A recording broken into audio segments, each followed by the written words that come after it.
En el libro de los Hechos, capítulo 2, esta hoja relevante de lo que vamos a hablar hoy.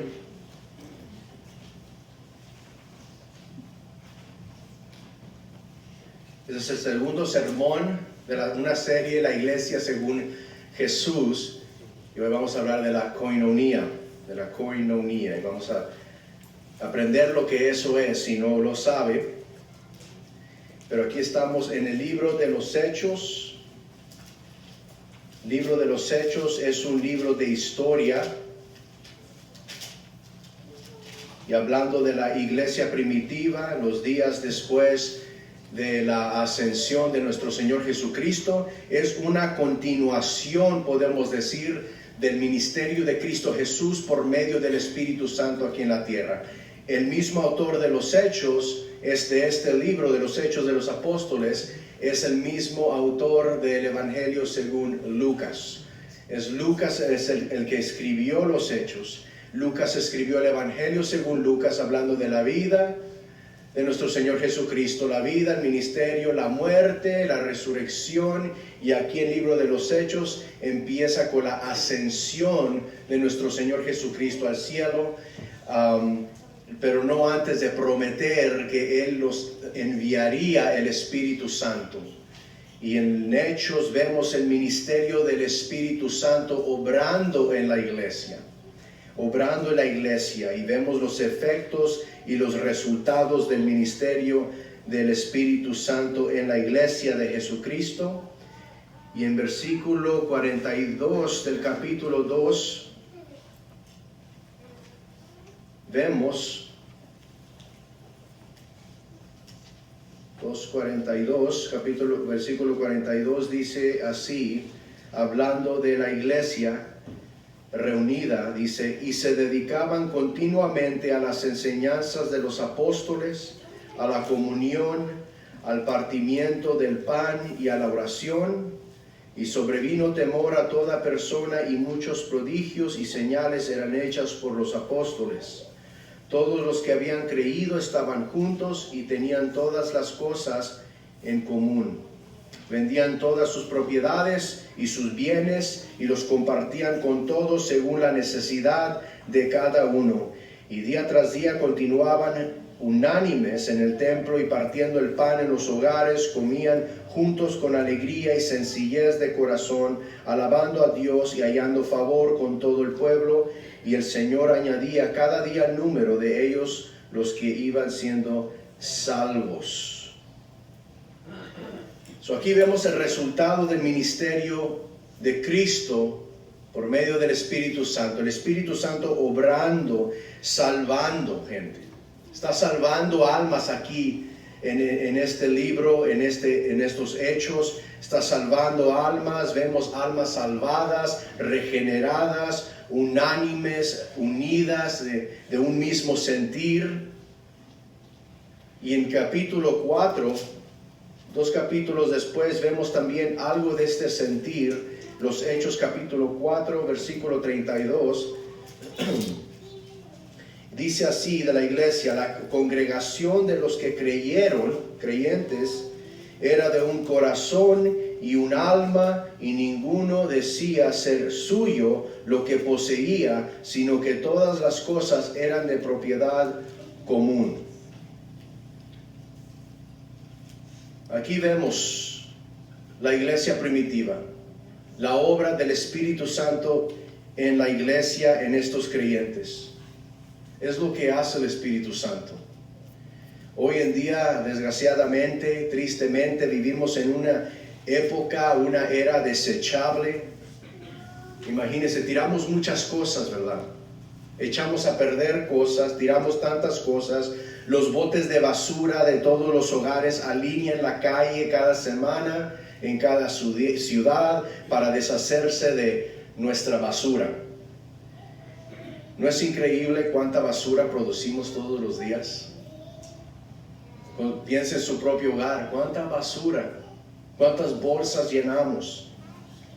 Cosas que satisfacen nuestras necesidades y luego es hora de tirarlas, desecharlas. La razón es porque nos deshacemos de las cosas tan fácilmente. Solamente piensa en eso. Nos deshacemos de las cosas fácilmente.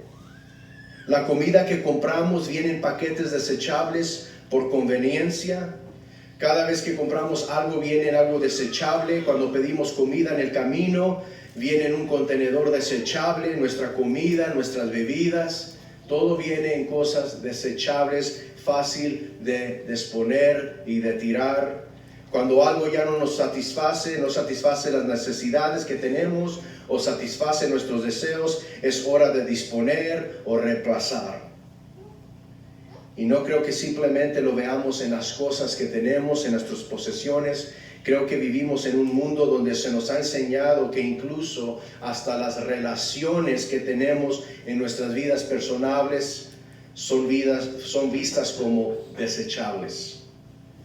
Es tan fácil dejar a alguien o cortar a alguien de tu lista de amigos, por ejemplo, en los medios sociales. Es muy fácil cortar a alguien de la lista de tus amigos sin una palabra y sin ninguna razón. Vivimos en una cultura en donde los matrimonios son desechables. ¿Sí o no? ¿Cuánto divorcio, cuánta separación existe en nuestro país? Si dejan de llevarse bien o gustarse unos a los otros, se separan. Es tan fácil, simplemente se va. Se va uno o se va el otro. No es gran cosa, piensan, todo el mundo lo está haciendo. Vivimos en un día de relaciones desechables. Si no te gusta la ciudad en donde tú vives o tu comunidad, ¿qué pasa? Un joven se gradúa de la escuela, compra su carro y se va. Consigue su licencia de conducir y se va, dejando atrás familia, padres, comunidad. Si no te gusta la gente de tu iglesia, ahora vemos de la iglesia, si no te gusta la gente de tu iglesia, entonces te vas. No te gusta la música en tu iglesia, te vas. Y se van de iglesia en iglesia, saltando de iglesia a iglesia a iglesia. La mayoría de creyentes, dicen estadísticas que no duran más de 2 años en una iglesia y se van buscando algo mejor, o el predicador o el pastor dice algo que no le gusta y se salen a encontrar otra iglesia y lo hacen una vez y otra vez y otra vez. No encuentran unas relaciones como vemos aquí en la iglesia. Son personas que terminan no teniendo ninguna relación significativa real con otros cristianos. Y creo que saben lo que estoy diciendo. Quizás algunos de ustedes sean esta persona. No tienen ninguna relación significativa y real con otros creyentes. Esta comunión que vemos en la palabra de Dios. Y temo que hemos caído en una mentalidad que nos enseña que todo es desechable, que cualquier cosa puede ser reemplazada, que no nos necesitamos unos a los otros y que incluso nuestras relaciones son desechables, que cuando la persona no está satisfaciendo nuestras necesidades o satisfaciendo nuestros deseos, es el momento de disponer, de deshacernos, de desechar y reemplazar. Y eso es lo que se le enseña a nuestros jóvenes hoy en día, fuertemente. E incluso el mundo también, el mundo secular, no cristiano, ha tomado nota de esto. En un artículo popular de psicología dice así, un profesor principal de psicología conocido dice: encontramos una correlación entre la forma en que miras los objetos y percibes tus relaciones. Si te mudas, te mueves mucho de lugar a lugar, desarrollas actitudes de desechabilidad hacia objetos, muebles, libros, dispositivos, básicamente cualquier mercancía que tengas en casa, incluso tu auto. Encontramos una correlación entre la forma en que miramos los objetos y percibimos nuestras relaciones. Todo lo que puedo decir es que puede estar bien podemos deshacernos de las cosas, de la basura fácilmente. No la queremos amontonar en nuestra casa. Pero no nuestras relaciones. No nuestras relaciones.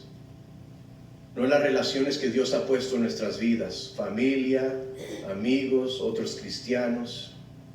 Debemos de luchar para preservar este espíritu que leemos en el libro de los Hechos. Eso es koinonía. Y es lo que quiero hablar sobre koinonía. ¿Qué es koinonía? ¿Qué es koinonía? Si no lo ha escuchado, es una palabra en griego. Por si no lo sabe, la Biblia, el idioma original, los manuscritos que se han descubierto, que tenemos, fue escrito en koine griego, el antiguo, de ese primer siglo. Es el koine griego. Así fue escrito la palabra de Dios. Después nosotros lo traducimos a nuestro idioma para poder leer la palabra de Dios. Pero los autores, este libro de Hechos fue escrito en el griego koiné de aquel día. ¿Y qué quiere decir koiné? Porque suena mucho como koinonía.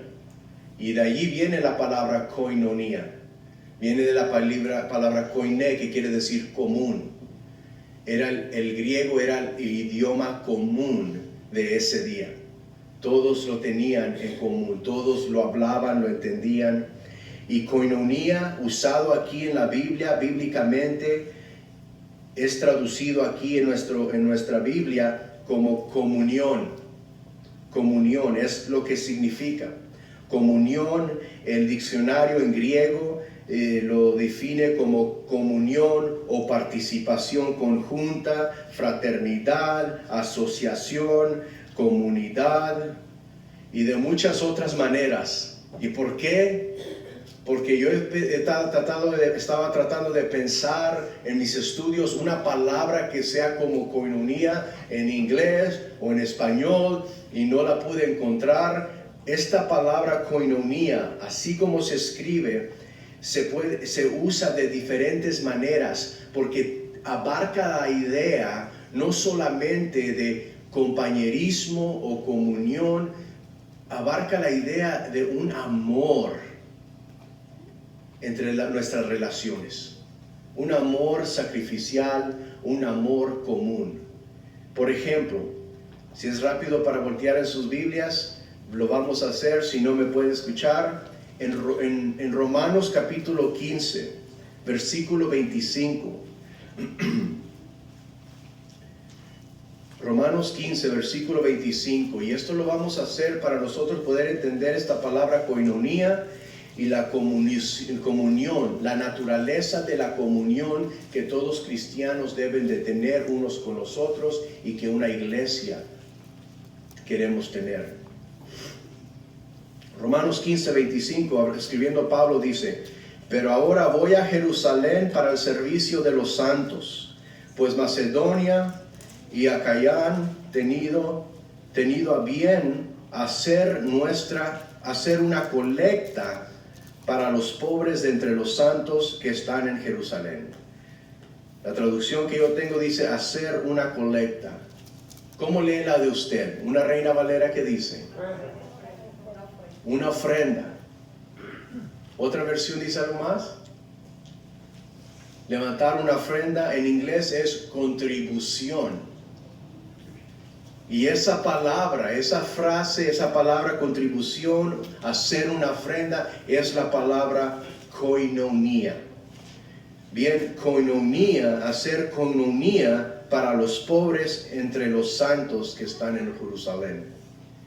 Y también otra palabra en 1 Corintios 10, 16.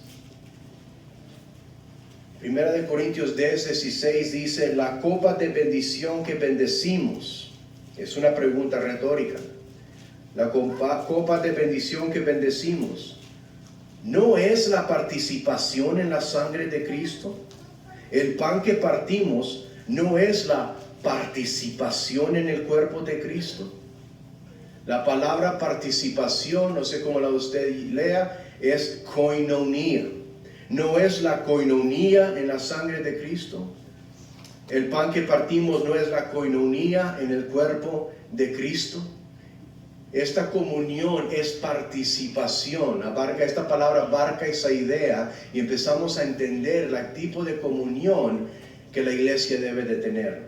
En Filipenses 1:5, la misma palabra dice, por su participación en el evangelio del primer día hasta ahora, por su coinonía en el evangelio, una participación, una comunión, una unidad en el evangelio. En Filipenses 2:1 dice, por tanto, si hay algún estímulo en Cristo, si hay algún consuelo de amor, si hay alguna comunión del Espíritu, si hay algún afecto y compasión. Esa palabra comunión es koinonía. Si hay alguna koinonía del Espíritu, una comunión del Espíritu. En Filipenses 3:10, otra vez Pablo, muy popular con Pablo esta palabra, dice, y conocerlo a Él y el poder de su resurrección y la participación o la koinonía en sus padecimientos, llegando a ser como Él en su muerte, a fin de llegar a la resurrección entre los muertos. Una koinonía en el sufrimiento de Cristo. En Filemón, la carta de Pablo a Filemón, hablando de Onésimos, dicen en versículo 6, ruego que la comunión de tu fe, o la koinonía de tu fe, llegue a ser eficaz por el conocimiento de todo lo bueno que hay en ustedes mediante Cristo. Este es el resultado del Espíritu Santo obrando en la iglesia. Esta es la naturaleza de la comunión, de la koinonía que una iglesia debe de tener. Es la voluntad de Cristo para nuestra iglesia, ¿sí o no? Esa es la voluntad de Dios para la iglesia, Primera Iglesia Bautista de los Fresnos. Koinonía en todo el sentido de la palabra es compañerismo o comunión en el sacrificio de Cristo, comunión en el Evangelio, comunión en el Espíritu, comunión en los sufrimientos de Cristo, comunión en nuestra fe, comunión en nuestras contribuciones a la iglesia, a los pobres, a las necesidades de la iglesia. Una koinonía, esto es lo que abarca todas estas cosas. Puede que no hayas pensado en lo que es el nuevo pacto.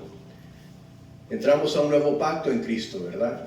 Un nuevo pacto. Hemos entrado en un pacto con Él. Cuando recibiste a Cristo y dijiste sí al Señor, a recibirlo como Salvador y Señor, en aceptar a Cristo, aceptaste a ser familia de Dios con otros creyentes. Aceptaste a ser el cuerpo de Cristo aquí en la tierra. Aceptaste a ser la iglesia, la novia de Cristo. Aceptaste a estar unidos con otros creyentes. Y por virtud de lo que es la salvación y nuestra unión con Cristo, hermanos y hermanas, es inevitable, somos unidos unos a los otros por el Espíritu Santo. Como iglesia, Primera Iglesia Bautista de los Fresnos, tenemos algo llamado un pacto. Es un documento que tiene usted ahorita que describe nuestra koinonía. No es Biblia, no lo va a encontrar escrito como está allí en la Biblia, pero está organizado para que nosotros entendemos la koinonía que nosotros debemos de tener como iglesia en una manera sistemática para nosotros, para poder entender. Y todo lo que lee en ese documento está en la palabra de Dios. Y lo dejo eso para su tarea. En leer eso, el documento, busque versículos, porque los va a encontrar. Se los puedo dar, pero sería mejor que usted vaya y que Dios le enseñe lo que es la koinonía en una iglesia y la koinonía en nuestra iglesia aquí que nosotros buscamos. Cuando usted aceptó ser miembro de la iglesia, aceptó este pacto, esta koinonía. Y no se espante de la palabra pacto con la iglesia.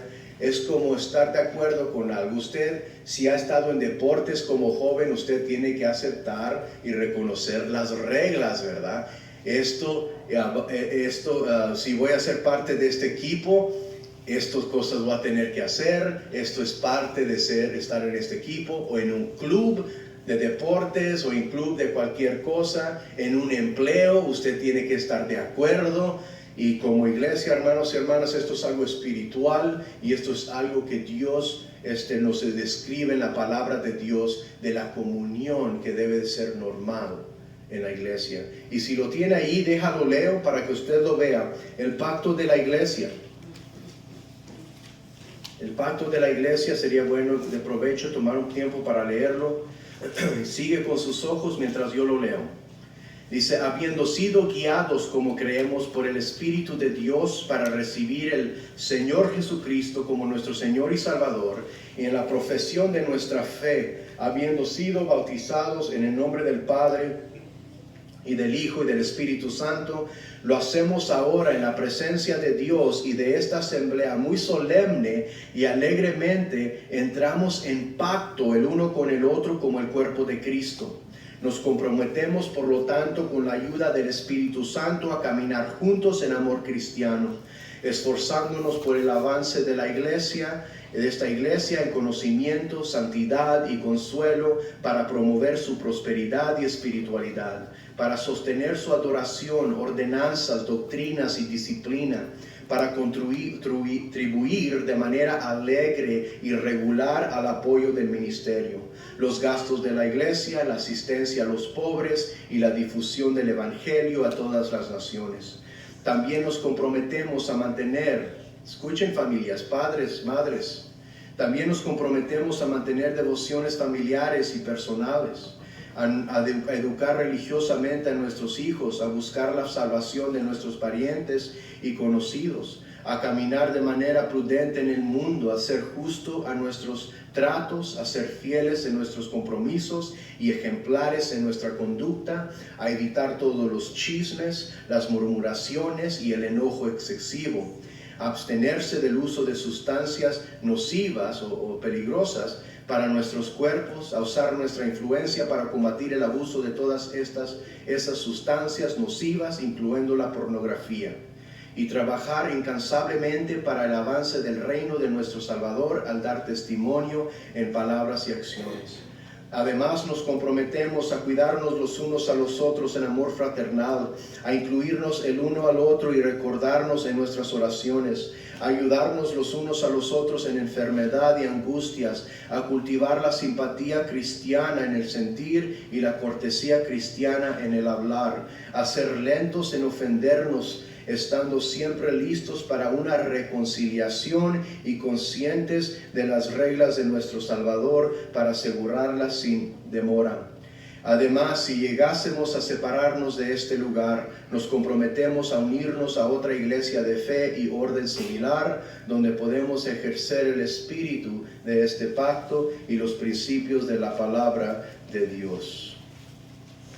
Espero que tengamos una idea, hermanos y hermanas, de lo que estamos haciendo aquí en Primera Iglesia Bautista de los Fresnos. Esta es la coinonía que Dios quiere que tengamos. Y le animo que vaya con su Biblia abierta y que vaya a buscar para su edificación. No para buscar a ver si está algo menos, porque todo lo va a encontrar en la palabra de Dios. Es la coinonía que Dios quiere para su iglesia y nos aquí también.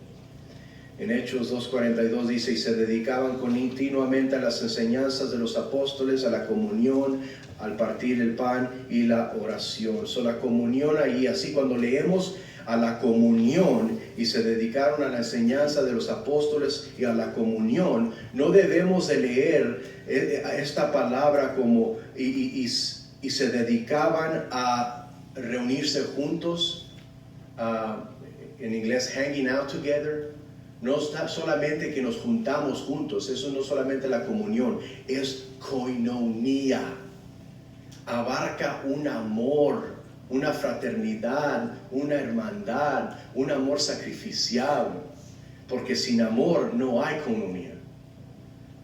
Del amor fluye lo que la koinonía es. Del amor fluye la comunión cristiana. No solamente se dedicaban a pasar el rato juntos, se dedicaban a la koinonía. participaban en una fe, en contribución, en dar a los pobres, a dar a la iglesia, dar a misiones, proclamaban el Evangelio, tenían coinonía en el Evangelio, coinonía en el sufrimiento con Cristo, sufrían juntos ellos. Y es el pacto que Cristo nos da. En Mateo 26, 28 dice, porque esto es mi sangre del nuevo pacto. Piensa en lo que dice Hebreos 9, 18, dice, por tanto, ni aun el primer pacto se inauguró sin sangre. Cuando se hace un pacto en la Biblia, hay un derramar de sangre. Cristo murió por la coinonía que debemos de tener. Cristo murió para que tengamos comunión, para que tengamos la coinonía que vemos en la Biblia. Cristo derramó su sangre y selló ese pacto. Fue escrito con su sangre. Por eso lo debemos de tomar en serio. Jesús murió, nos salvó para la coinonía. ¿Qué podemos hacer nosotros para promover esto, para edificar esto? Pues amarnos unos a los otros. Porque de ahí va a fluir todo lo demás. No por obligación, pero por amor a Cristo y por amor unos a los otros. Número 1, busque servir en la iglesia según sus dones. Si usted tiene un don que Dios le ha dado, un talento, busque servir en la iglesia para promover la coinonía. No deje de reunirse.